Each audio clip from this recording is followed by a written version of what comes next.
there was a point yesterday when someone said something which was evidently very funny, and I was sort of listening in to my friend, the lady on the other end, who I don't know where you are, thank you. And she paused for about 5 seconds and then said, "German pun untranslatable," and then moved on. And I really liked this moment because it was funny, but also it felt like quite a human interaction, and it didn't feel like the kind of interaction that I might get if we had a live AI translating for me. And human interactions are obviously what we have been talking about for this whole, or throughout, and they've been permeating this whole conference. Well, I mean, we've had a lot of words that have come up, and this is not possible, what they've asked me to do, by the way, to sum this up, so I'm going to do my best. But we've talked about so many things. Surprise, reality, truth, bias, storytelling, games, data, aesthetics, tools, scientific research, art. We've heard lots of music, which I love. You know, we've had 2 concerts, which is brilliant, and we heard some music yesterday, particularly. I want to hear more of Oscar's rap. I was sad not to hear more of that then, so I'm going to go and look that up. So there's so much to talk about, and I'll get to that. But first I want to talk about mushrooms and birds. I'll get back to why this is. It's nothing to do with microdosing. So, as we know, mushrooms are mostly underground. They exist underneath forests. And what we think of as mushrooms, the things that we eat, are actually just the fruiting body of the mushroom. Most of this network extends unseen beneath the forest floor. It's an invisible network that it supports its forest, it supports its world, it supports its environment. And if mushrooms think, and I don't think mushrooms think, but we imagine that machines think, don't we? So let's imagine mushrooms think. If they did, they would think in networks. They wouldn't be like us. They wouldn't have an individual personality. Ideas and nutrients or whatever would flow in this underground network of fungus, and ripples of ideas would come out. I suppose a little bit like this conference, actually, so we had these ideas flowing around, haven't we? And I guess groupthink is a different thing to singular thinking. Again, I don't think mushrooms think, and I think you're fine to eat them, so don't worry about that. But they are a structural force. They are a structural force that underpins their ecosystem. Also want to talk about songbirds. So there's a bird I'm particularly interested in at the moment, and this is relevant, I promise. It's called the tui. It's a bird from New Zealand. It's a wattle bird. This is a special type of bird that only exists in New Zealand. The tui is an imitative songbird. So it learns from its environment. It's a very, very beautiful bird. It looks beautiful. It's a resplendent, shiny blue-green colors. And when you hear it sing, it has its own sounds. It sounds a little bit like a computer, actually. You really go and listen to some tui bird song. But it also takes from its environment. So it listens to other birds. It listens to humans, it listens to traffic, it listens to whatever it grows up with, and it learns throughout its life. It keeps learning. And these are incorporated into its bird song, and so every bird is completely different, but each one is a reflection of its own, I guess, bird data set. And I like to think about these things in my work, because I think there's a lot that we can learn about technology from non-human comparisons as well as human comparisons. We've heard a lot about human comparisons over these few days. So, you know, can AI do things that humans can do? Or how can we, as humans, use it in our processes?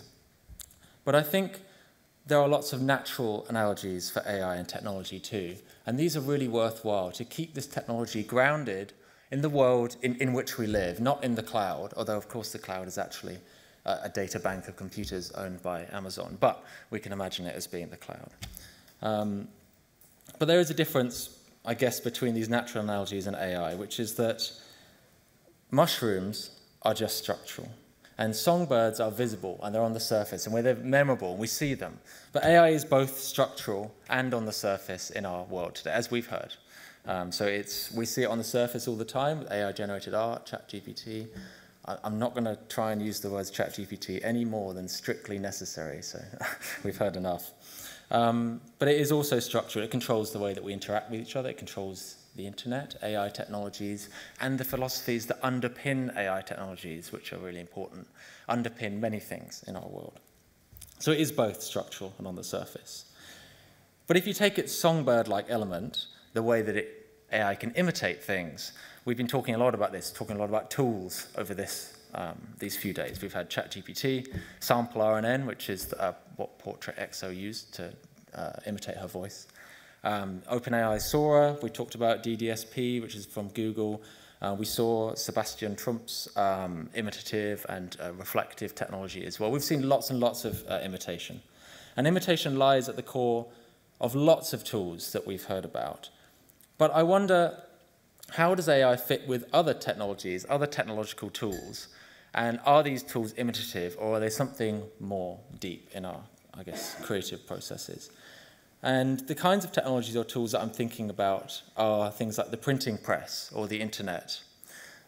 Tools or technologies that have completely changed the world in which we live in. And in my music, I am interested in the new sonic possibilities of AI. I'm hugely interested in this. But I'm also more interested, I think, in what it means to write music in a world where we have one of these new, fundamentally changing technological tools emerging.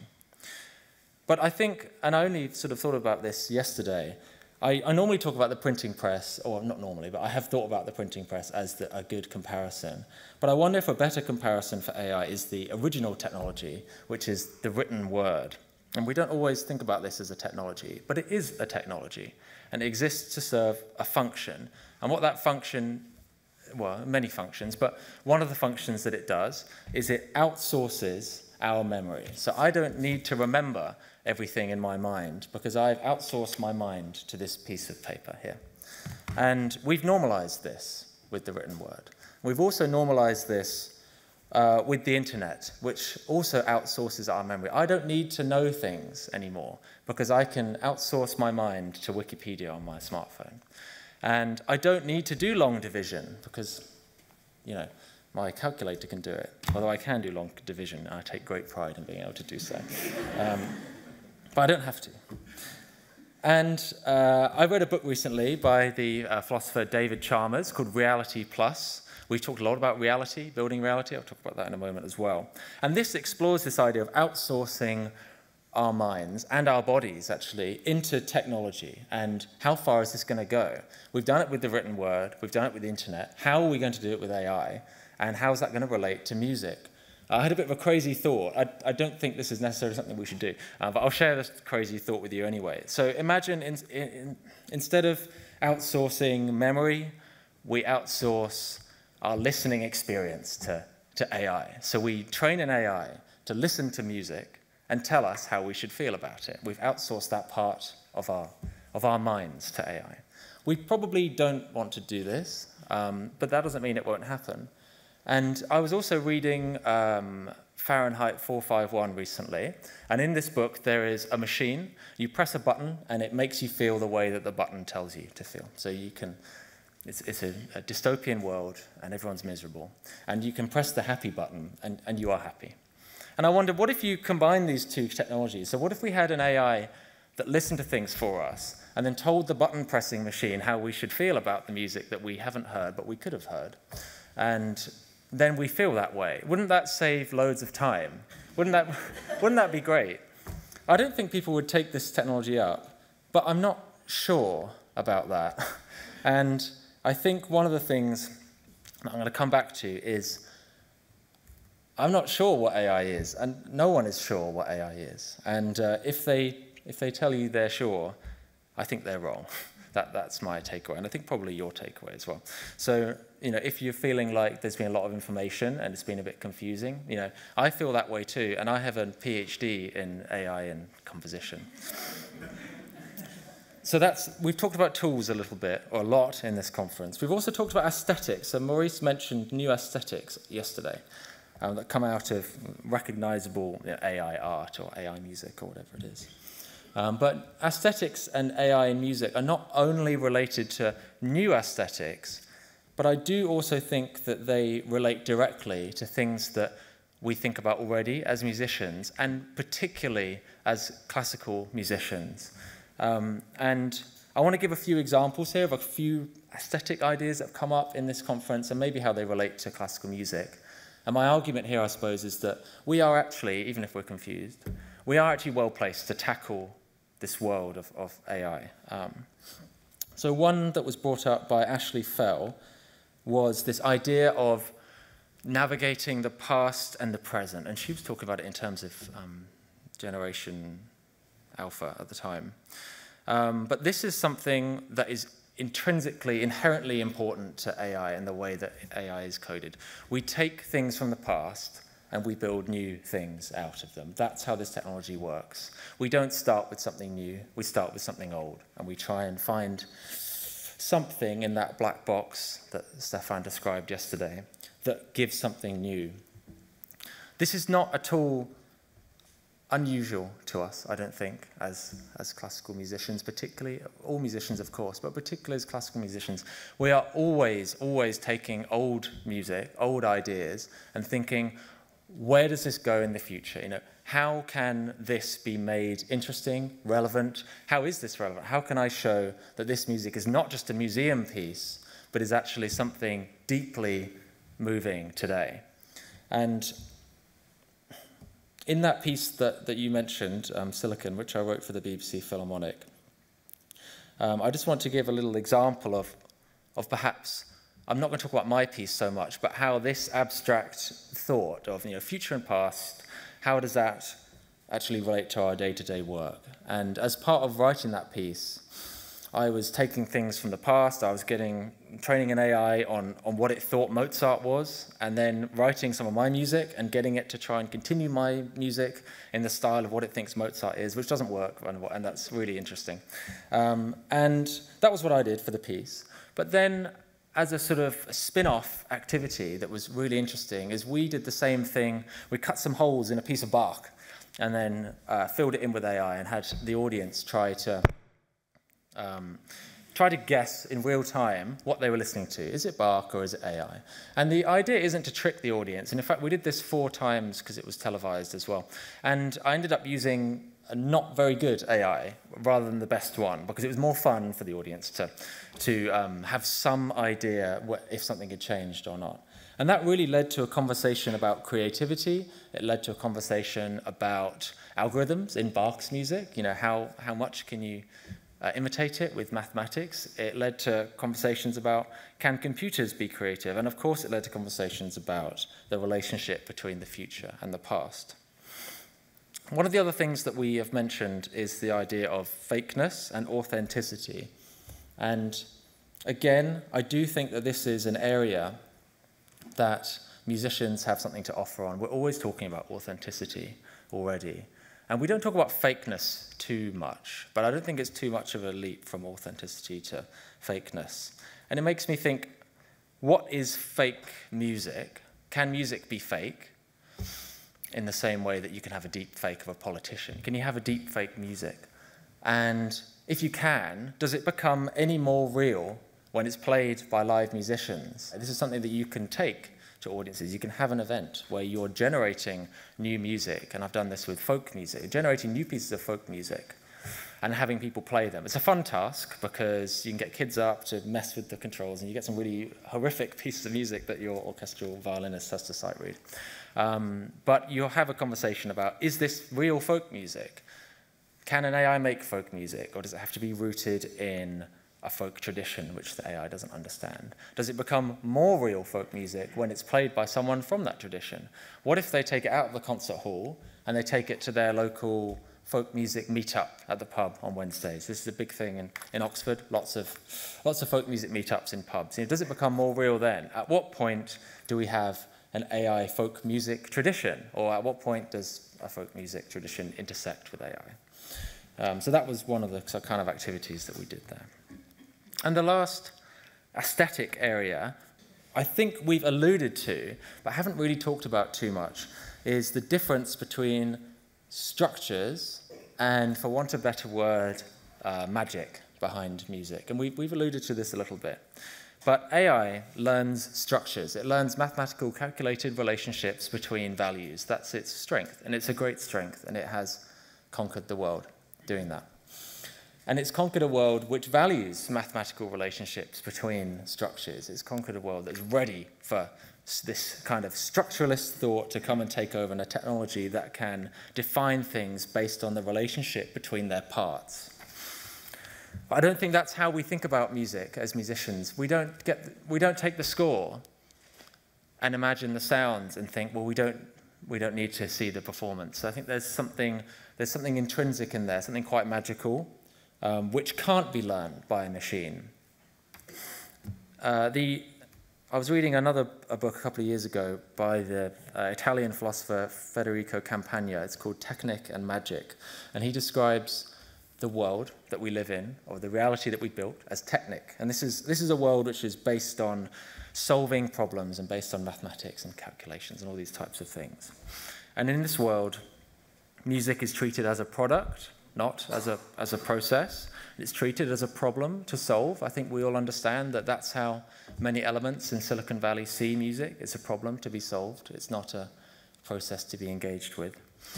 And I think in my mind, this leads to a world of infinite music, or a world where art is endlessly created and recreated to fit a user's worldview. You can just type in whatever you want and hear it. But it's also a world without surprise, because without those elements of magic, we're not going to have surprising music. It's a non-human world. And I don't think it's the kind of future that we want. And Campagna describes a different type of future in his book, which he calls magic, where we construct our reality, or the way that we interact with each other, from elements that can't be broken down into their constituent parts, that mean more than the sum of their parts. And I think we all understand inherently what those magical moments are. I wrote down a few in terms of music, that, for example, the silence before a performance, or if you hear the music from your wedding dance years later, or little tinny music from your earphones when you complete your first marathon. And I've got here cassette tapes that you played as a child. These are all, we could think of infinite magic moments, things that can't be learnt by computers. And this does have something to do with surprise sometimes as well, but it is more than that. So these two futures that Campagna describes, but also that I think are relevant to the future of music and AI. You've got this technological, technic future, and you have a magical future. And they're not mutually exclusive. We live in a world that is both at once. It's two oscillating poles. These are two different worldviews on how AI and music interact. And I'm interested in how do we move the window more towards magic and less away from structures and calculations, despite the fact that I love using this technology and I love its sonic possibilities. And I think this comes back to three things that we have talked about a lot in this conference. So the first is experimentation. How can we embrace music as something other than product? Well, perhaps it's something that can go wrong, or something we don't know the answer to, something where we are interested in surprise, experiment, and also the possibility of failure as well. AI is trained only on success. It can only succeed. It only understands success. That's part of how algorithms are coded. How can we embrace failure in a way that is interesting? How can we leverage AI to experiment with new ways of making sound? And again, I think about Oscar's rap yesterday, which would have not been possible without this technology. So there is a way that we can use this technology to move towards this kind of future. I'm also thinking about storytelling as a way of moving towards this kind of magical future. AI can give new perspectives on the stories that we tell about ourselves and the institutions that we work with. So when I wrote this piece, Silicon for the BBC Philharmonic, I trained it on 40 years of the radio orchestra archive, and so it reproduces everything that we find in that archive. It reproduces wonderful music, but it also reproduces biases. It reproduces the sounds of the presenters who introduce the music, and they're all men. It reproduces the kinds of music that we hear. That's not to say, by the way, that the BBC don't have female presenters, but it is to say that in that archive, they're not well represented, and so they're erased by AI. And I used AI there as a way of telling a different story about that archive and that history of that institution, and I enjoyed doing it, and I think people hopefully enjoyed hearing it. And there are lots of other ways, I think, that we could try and move towards this sort of magical future, I guess. But I'll probably wrap up now and maybe let you think about that. But I do think that moving towards the kind of future that we want can't come from regulation. It does have to be built from the ground up. So I'm just going to wrap up my wrap-up here. Ashley Fell, she said that older generations yearn for the known. I wrote that down. But here I honestly think that the known is gone. There is no known anymore, in terms of, at least in terms of this technology and how we fit into it. Again, I don't know what AI is. The last chapter of my PhD thesis was called "What is AI?" and it was 1 page long, and I didn't know. And I passed, so there you go. But I do know that it is many things. It is contradictory. It is, or does contain multitudes. And I think that is actually its most human-like quality, in that it is self-contradictory. It is both things at once, so it is the structure and the magic at the same time. It is fake and real. It is the future and the past. It is the mushrooms and also the songbirds, if you'll go back to my early analogy. And that can make it really hard to actually anchor yourself sometimes. And so in my practice, I think keeping in mind all of that, what I try to do is keep chasing what feels right, keep making music that sounds good. But does it sound good? It's a really basic question, but really important for our field. And keep imagining and building the future that we want. And we've heard a lot about building and games and, especially like Generation Alpha building. I think this idea of participation, of building, of agency in art in the future is going to be even more important than it already is. And I think, at least in my practice, I try to follow those ideas and hope that the rest will follow. So, thank you.